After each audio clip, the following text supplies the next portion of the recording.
सोलापूर जिल्ह्यातील शिक्षक भरतीमधील गैरप्रकाराची चौकशी करून कारवाई व्हावी यासाठी मुंबई येथे शिवसेना नेत्या प्रियंका परांडे यांनी बेमुदत उपोषणाला सुरुवात केली.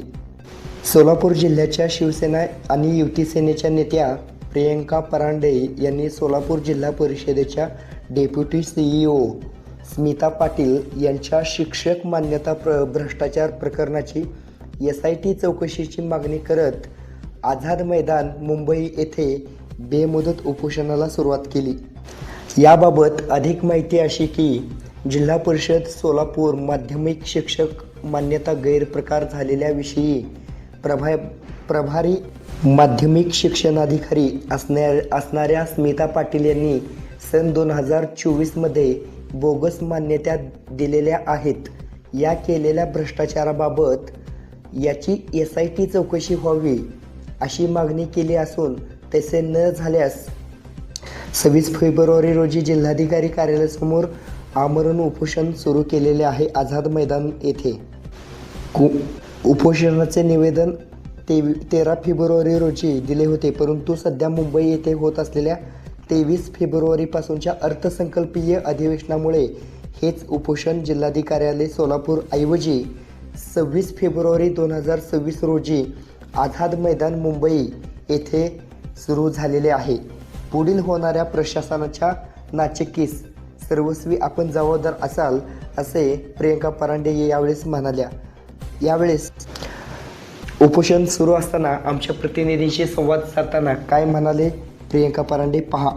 आज दिनांक 26 फेब्रुवारी आज मी आझाद मैदान येथून आपल्याशी संवाद साधत आहे. मागील 2-3 दिवसापूर्वी मी प्रसारमाध्यमांशी बोलले होते की सोलापूर जिल्हा परिषदेच्या डेप्युटी CEO मॅडम यांनी 4 दिवसाचा प्रभारी चार्ज असताना फेब्रुवारी 2024 शिक्षकांना मान्यता देऊन बेकायदेशीरपणे हे काम केलेलं होतं आणि हा जो भ्रष्टाचार झालेला आहे तो पूर्णपणे लपवण्याचं काम सोलापूर जिल्ह्यातील प्रशासन करत आहे आणि अनेक अधिकारी त्यांना पाठीशी घालत आहेत. तर माझी प्रशासनाला विनंती आहे की या प्रकरणाची SIT चौकशी लागावी, जेणेकरून मॅडमनी जो काही केलेला भ्रष्टाचार आहे तो संपूर्णपणे सिद्ध होईल आणि त्याच्यातून जे काही याच्यामध्ये दोष असतील त्यांच्यावरती कठोर कारवाई होईल. तर या प्रकरणाबद्दल मागील 8-10 महिन्यापूर्वी देखील मी आमचे शालेय शिक्षण मंत्री भुसे साहेब यांच्याकडे विनंती केली असता त्यांनी या प्रकरणाची चौकशी व्हावी असे आदेश दिलेले असताना देखील जेव्हा हा विषय सोलापूर जिल्ह्यातील शिक्षणाधिकारी यांच्यापर्यंत जातो तर तिथून अहवालच सादर केला जात नाही आणि कुठेतरी मॅडमला पाठीशी घालण्याचा प्रकार होतो आणि चौकशी ही तिथंच थांबली जाते. पुढे त्याच्यातून काहीच प्रक्रिया पुढे जात नाही. म्हणूनच आज ही वेळ आली की SIT चौकशीची मागणी करण्याची आज ही वेळ आलेली आहे.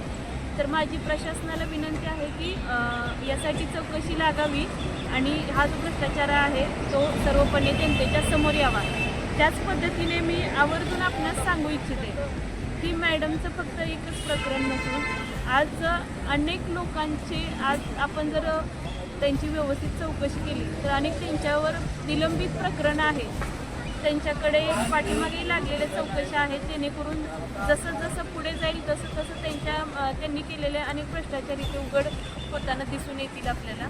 तर माझी प्रशासनाला विनंती राहील की लवकरात लवकर यासाठी चौकशी लागावी आणि जे काही खरं खोटं आहे ते जनतेच्या समोर